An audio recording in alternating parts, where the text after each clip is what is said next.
देखो बच्चों, आपने प्रतिरोधों के बारे में पढ़ा हुआ है। 10th से भी आपने प्रतिरोधों के संयोजन के बारे में भी पढ़ा हुआ है कि प्रतिरोधों को आप कैसे जोड़ते हैं। इंटरमीडिएट के सिलेबस में भी था, इस बार उसको हटा दिए हैं, कैसे जोड़ने का तरीका।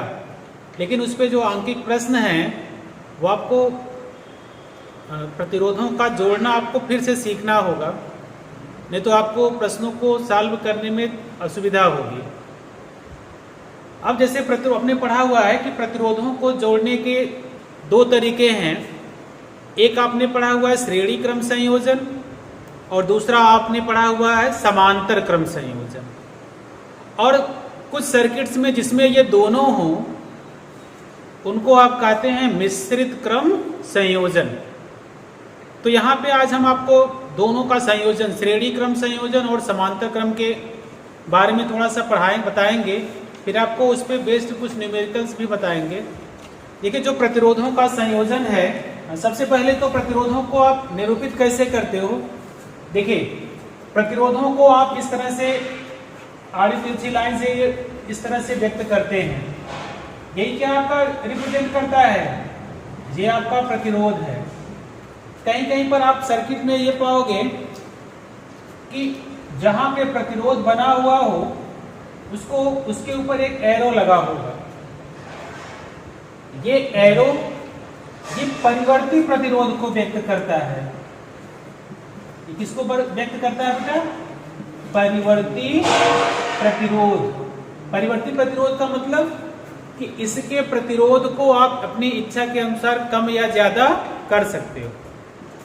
इसको हम कहते हैं वेरिएबल रेसिस्टेंस, परिवर्ती प्रतिरोध। और ये उसका सिंबल है, यानी कि इन दोनों में बस इतना ही डिफरेंस है। सिंपल प्रतिरोध ऐसे व्यक्त करेंगे और अगर कहीं सर्किट में एरो लगा हुआ हो तो ये व्यक्त करेगा परिवर्ती प्रतिरोध को।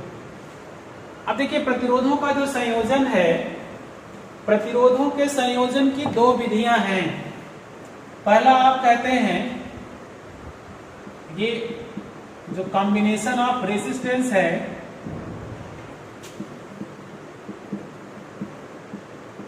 ये दो प्रकार का है। फर्स्ट आपका है सीरीज ऑर्डर और सेकंड वन आपका जो है वो है पैरेलल ऑर्डर।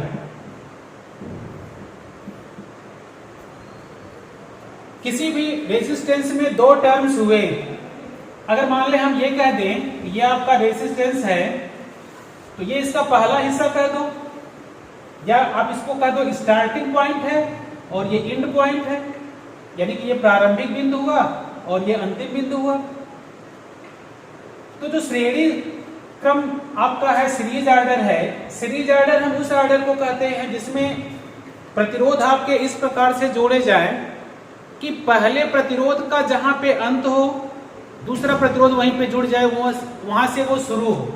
जैसे एक प्रतिरोध ये आपका हुआ, जहां पे ये समाप्त हुआ वहीं से दूसरा प्रतिरोध फिर जुड़ जाए, फिर दूसरा जहां पे समाप्त हो वहां से तीसरा जुड़ जाए। इसीलिए प्रतिरोधों के इस प्रकार के संयोजन को हम क्या बोलते हैं? श्रेणी क्रम संयोजन, या इसी को संक्षेप में कहा जाता है एंड ऑन पोजीशन या and on connection. And on connection का मतलब क्या हुआ बेटा? कि जहां पे एक का एंड हो दूसरा वहीं से ऑन यानी स्टार्ट हो जाए, जहां से दूसरा एंड है वहीं से तीसरा स्टार्ट हो जाए। तो इस प्रकार के कॉम्बिनेशन को हम क्या कहते हैं? Series order combination. या आपको ब्रीफली ऐसे भी बोला जा सकता है कि जो एंड ऑन कनेक्शन हो। एंड ऑन कनेक्शन का मतलब कि ये रेसिस्टेंस ऐसे जुड़े हुए हो।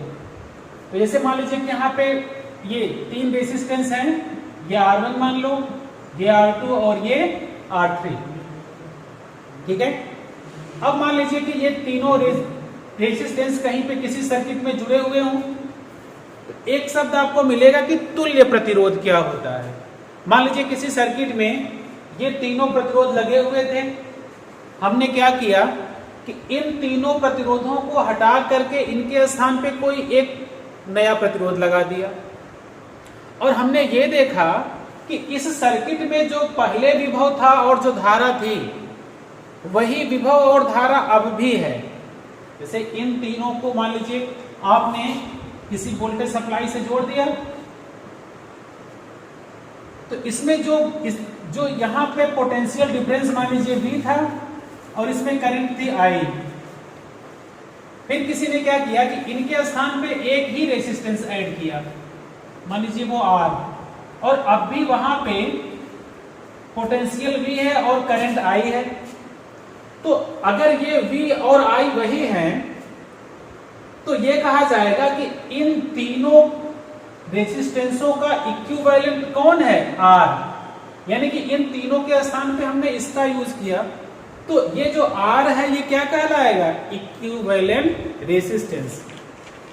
दोनों के लिए वही है, श्रेणी क्रम में जुड़ा हुआ हो या समांतर क्रम में, यानी कि उस पूरे परिपथ के जगह पे जो हम प्रतिरोध यूज कर सके, लगा सके, वो उसका कहलाता है तुल्य प्रतिरोध या इक्विवेलेंट रेजिस्टेंस। ठीक है। अब यहाँ पे हम दोनों सीरीज आर्डर और पैरेलल आर्डर का तुल्य प्रतिरोध कितना होता है उसका फार्मूला कैसे डिराइव करते हैं वो आपको बताते हैं। अब इसी फिगर को देखिए, मान लीजिए कि ये तीनों प्रतिरोध आपके हैं R1, R2 और R3 सीरीज आर्डर में जुड़े हुए हैं, और मान लीजिए आपने इसको 20 वोल्ट की बैटरी से जोड़ दिया। इसको 20 वोल्ट की बैटरी से जोड़ोगे और इसमें मान लीजिए करंट फ्लो हो रहा है I। इसमें जो आपके ये तीनों रेजिस्टेंस हैं, मान लीजिए कि ये यूटिलाइज कर रहा है वोल्टेज V1, दूसरा यूटिलाइज कर रहा है वोल्टेज V2 और तीसरा यूटिलाइज कर रहा है वोल्टेज V3। तो अब यहाँ पे 20 वोल्ट की बैटरी 3 स्थानों पे कंज्यूम हुई, कुछ R1 ने कंज्यूम किया, फिर R2 ने और फिर R3 ने, और सब में जो करंट की वैल्यू होगी वो क्या होगी? इक्वल। ठीक है।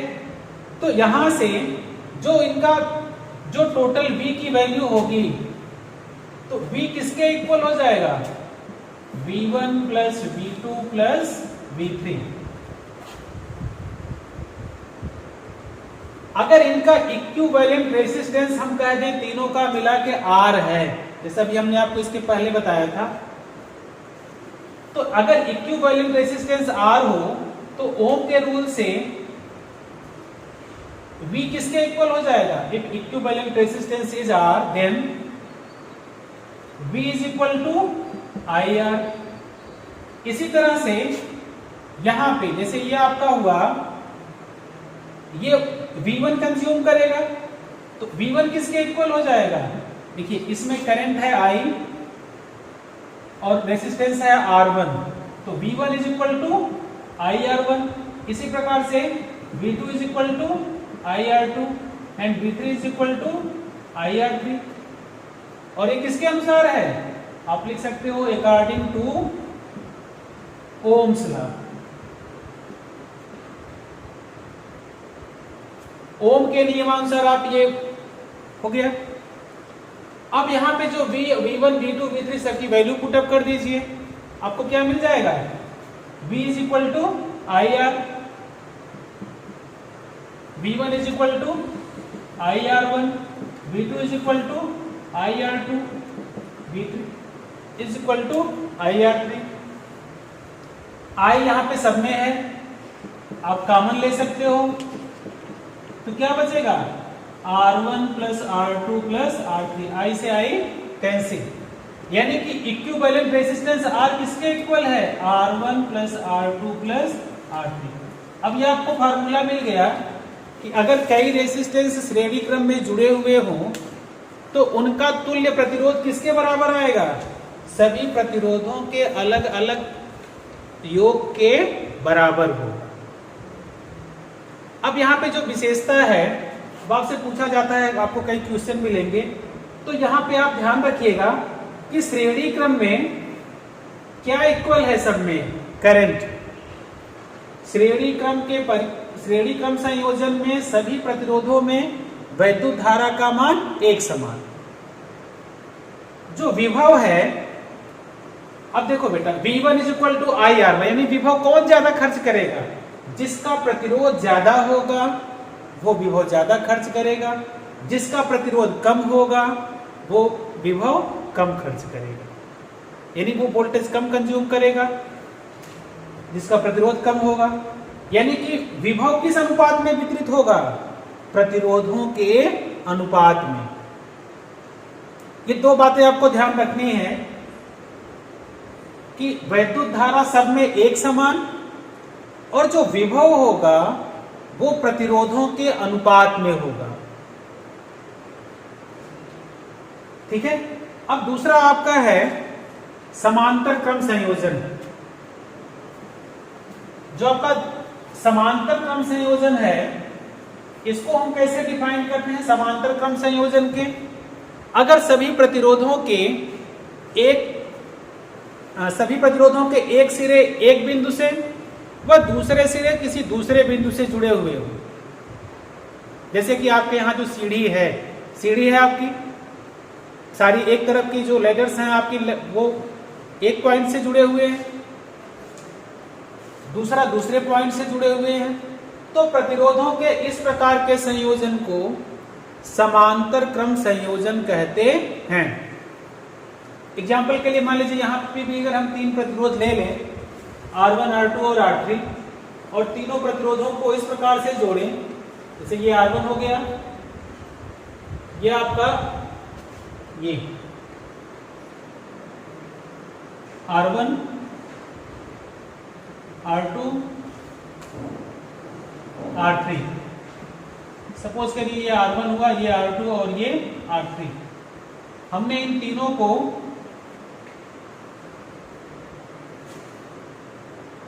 एक सेल से जोड़ दिया,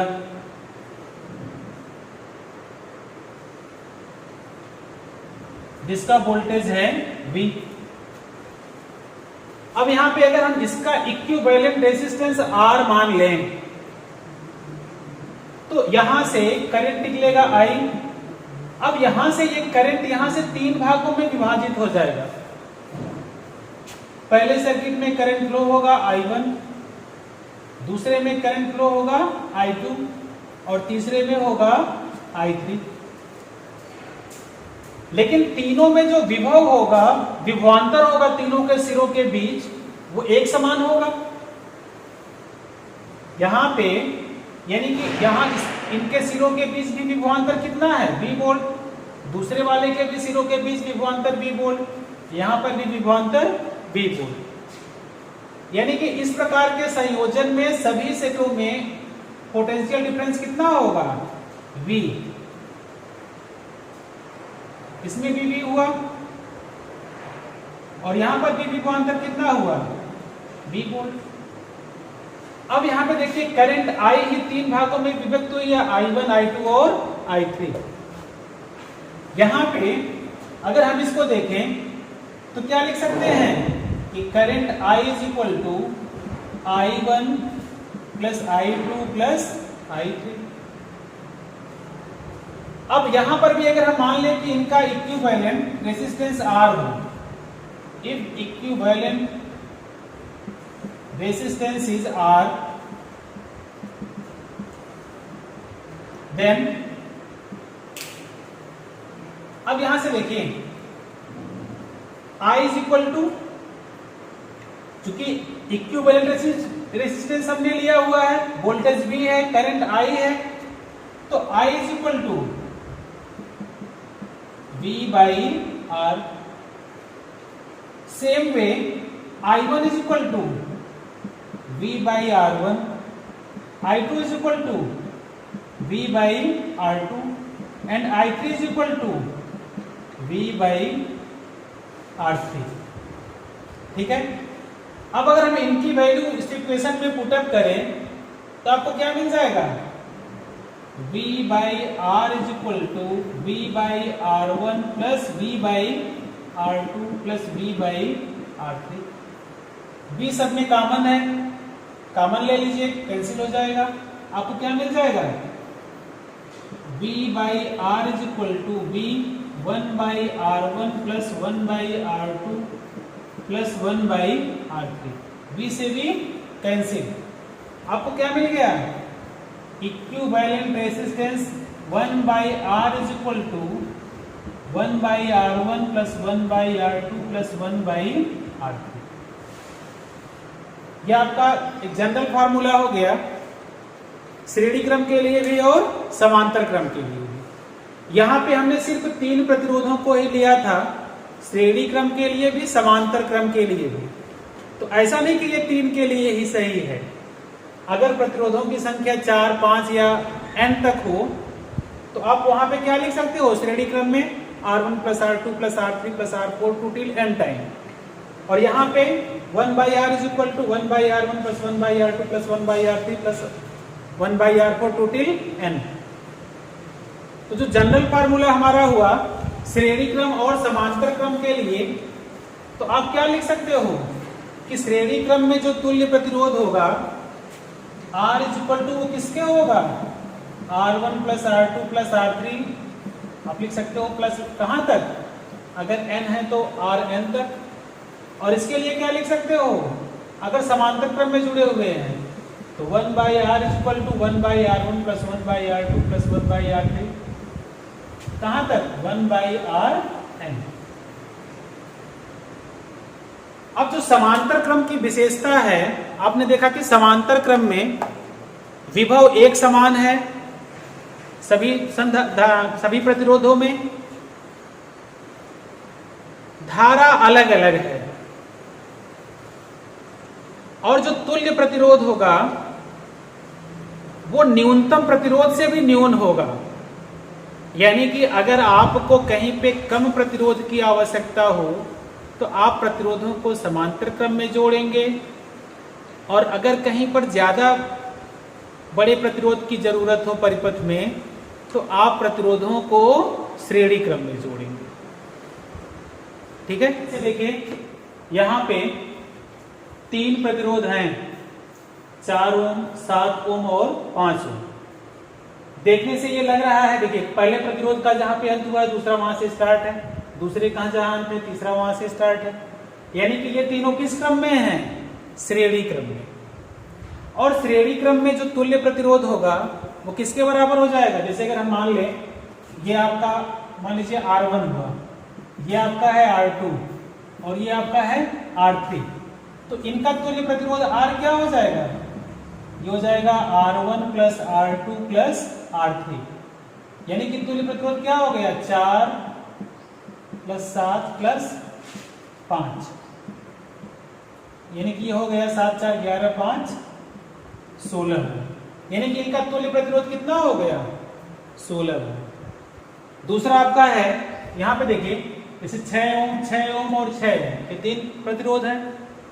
यहां पे सभी प्रतिरोधों के एक टर्मिनल एक बिंदु से और दूसरे टर्मिनल दूसरे बिंदु से जुड़े हुए हैं। यानी कि ये किस क्रम में हुआ आपका, ये समांतर क्रम में है। अगर यहां पर भी हम मान लें कि ये आपका R1 हुआ और ये R2 और ये R3 और इनका तुल्य प्रतिरोध R हो तो 1/R is equal to 1/R1 plus 1/R2 plus 1/R3। सबको अगर हम ऐड कर लें, लिख लें, ये क्या हो जाएगा 1/6 प्लस 1/6 प्लस 1/6, या ये हो जाएगा 1/R is equal to 3/6 1/2। Comparison करेंगे तो R इज इक्वल टू 2 ओम। यानी कि इनका तुल्य प्रतिरोध कितना आ गया, 2। अच्छा यहां पे देखिए निष्कर्ष क्या निकला, इन तीनों को आपने डायरेक्टली जोड़ दिया तो तुल्य प्रतिरोध तीनों के योग के बराबर है। और यहां पे जो तुल्य प्रतिरोध आया वो 6 ओम से भी कम आया। ऐसे ही अगर इन क्वेश्चंस में आप कोई एक छोटा प्रतिरोध ले लें, जैसे मान लीजिए कि आपसे हम ये कह दें कि आप यहां पे कोई एक प्रतिरोध 2 ओम का ले लीजिए। इसी क्वेश्चन में थोड़ा सा चेंज करके यहां पे मान लीजिए कि हमने 2 ओम का ले लिया। अब यहां पे आपको तुल्य प्रतिरोध निकालना हो तो फिर वही करिए, ये आपका R1 हुआ, ये R2 और ये R3। अब अगर आप तुल्य प्रतिरोध निकालते हैं तो 1/R किसके इक्वल हो गया, 1/6 प्लस 1/6 प्लस 1/2।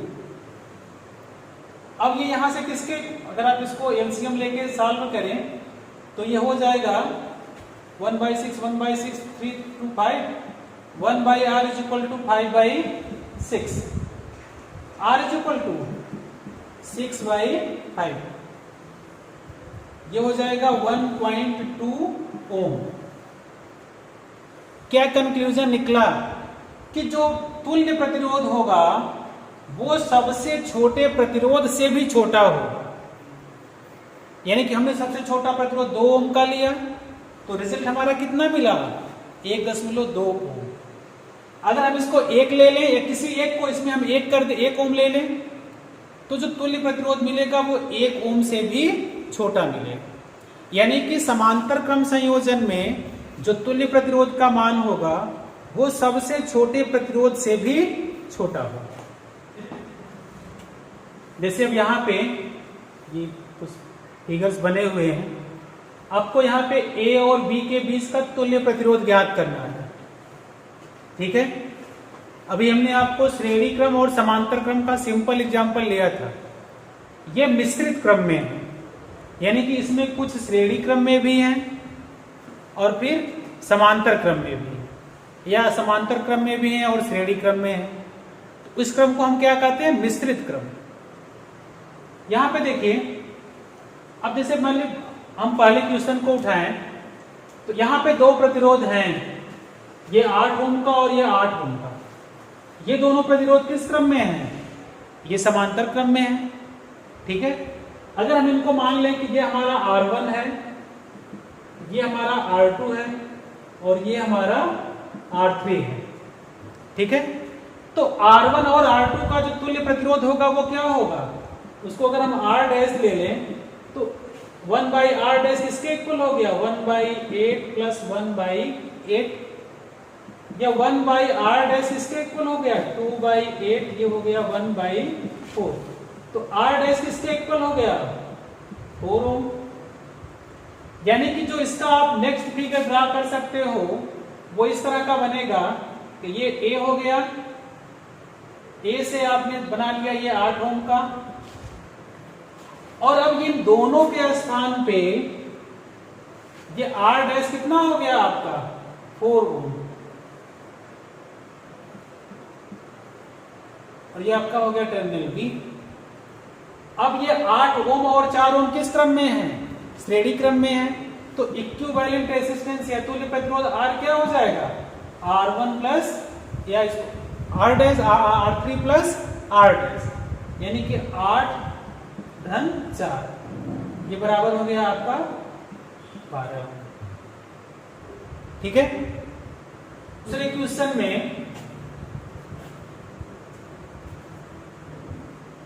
ये जो आपका है, यहां पे देखिए,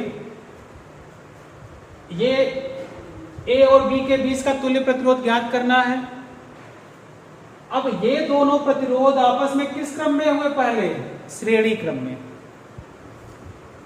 फिर जो बचता है वो इसके समांतर क्रम में। तो अगर हम इसको डायरेक्ट लिख लें कि ये 3 और 3 कितना हुआ, 6, तो जो आप इसका नेक्स्ट फिगर ड्रा कर सकते हो वो क्या हुआ, ये 3 ओम और ये 6 ओम। ये 3 और 3 डायरेक्टली आप लिख सकते हो, 6 ओम हो गया।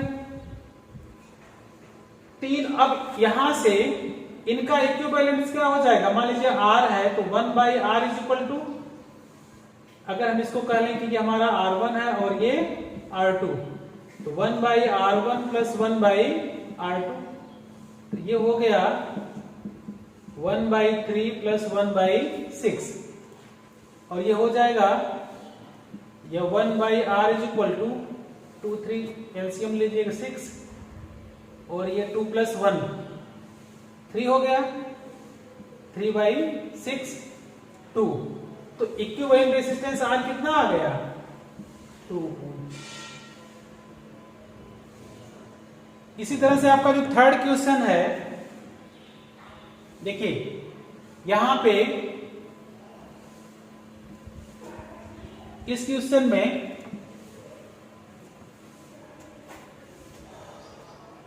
देखिए इसको आप तोड़ने के पहले ये ध्यान दीजिए कि जो सबसे अलग आपको दिखे पहले उसी को तोड़ना शुरू करिए। जैसे यहाँ पे ये 10 ओम और 10 ओम किस ऑर्डर में है, ये पैरेलल है। अगर हम इनको ऐसे इनका नामकरण कर लें, ये R1 हुआ, ये R2, R3, R4 और ये R5, ठीक है। तो R3 और R4 ये पैरेलल है, पहले इनको आप जोड़ लीजिए। अगर मान लीजिए हम उनका इक्विवेलेंट मान लें कि R डैश है, तो R डैश किसके इक्वल हो जाएगा, 1/10 प्लस 1/10। ये किसके इक्वल हो गया, 2/10 1/5। तो R डैश कितना हो गया, 5 ओम। तो जो आप नेक्स्ट फिगर ड्रा करोगे, इनके प्लेस पे आप क्या लिख सकते हो, यहां पे 5 ओम। जो आपका दूसरा फिगर बनेगा, इसी में हम अगर इसको सॉल्व करना चाहें तो आप इसको हटा करके इन दोनों के प्लेस पे आप क्या लिख सकते हो, 5 ओम। अब यहां पे देखिए, ये 10 ओम और ये 5 ओम, ये किस ऑर्डर में है, ये सीरीज में है। तो आप इनको डायरेक्टली लिख सकते हो 10 प्लस 5। तो ये आपका हो गया यहां से 15 ओम। अब देखिए, जो थर्ड फिगर आपका हुआ, ये 15 और ये 10 ये पैरेलल हैं, ये दोनों पैरेलल हैं। तो इनका इक्विवेलेंट अगर हम कहते हैं कि R डबल डैश मान लो, तो ये क्या हो गया, 1/10 प्लस 1/15, ठीक है। ये हो जाएगा आपका 5/13, 1/6।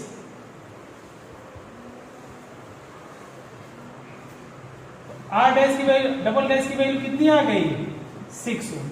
यानी कि इन दोनों के प्लेस पे आप क्या लिख सकते हो, 6 ओम, ठीक है। तो जो आपका लास्ट फिगर बनेगा, इन दोनों के प्लेस पे आप क्या लिख सकते हो, अब 6 ओम। अब देखिए, ये 10 ओम और ये 6 ओम, तो दोनों का इक्विवेलेंट, ये दोनों किस ऑर्डर में है, सीरीज ऑर्डर में। तो इक्विवेलेंट रेजिस्टेंस R क्या हो गया, 10 प्लस 6 इज इक्वल टू 16 ओम। यानी कि इन दोनों का इक्विवेलेंट कितना आ गया, 16 ओम। अब इसके बाद जो लास्ट आपका है, ये थोड़ा सा टेक्निकल भी है और कई बार एग्जाम में पूछा भी गया है, बोर्ड एग्जाम में भी और कंपटीशन के एग्जाम में भी। ये देखने में, जैसे हमने आपको कैपेसिटर में भी पढ़ाया था, कि ये देखने में लगेगा कि ये श्रेणी क्रम में है, लेकिन ये वास्तव में किस क्रम में है, समांतर क्रम में। हमने वहां भी आपको बताया था कि आप इस टर्मिनल को पॉजिटिव मान लीजिए, इस टर्मिनल को नेगेटिव। तो आप ये देखोगे कि इसका ये सिरा पॉजिटिव हुआ, ये इससे कनेक्ट है तो ये पॉजिटिव, ये माइनस है तो ये माइनस, और ये आ गया तो ये माइनस और ये माइनस। तो यहाँ पे सभी प्रतिरोधों के एक सिरे धन बिंदु से और दूसरे सिरे ऋण बिंदु से जुड़े हुए हैं। तो ये किस क्रम में, देखने में तो श्रेणी क्रम में है, लेकिन ये वास्तव में किस क्रम में है, समांतर क्रम में है। तो इनका तुल्य प्रतिरोध क्या हो जाएगा, 1/R is equal to 1/R1 plus 1/R2 plus 1/R3 से। अगर हम ये मान लें कि ये R1 है, ये आपका R2 और ये R3, तो ये हो जाएगा 1/3 प्लस 1/3 प्लस 1/3। ये हो गया 1/R is equal to 3/3 ohm. ये 1/R is equal to 1/1, R is equal to 1 Om.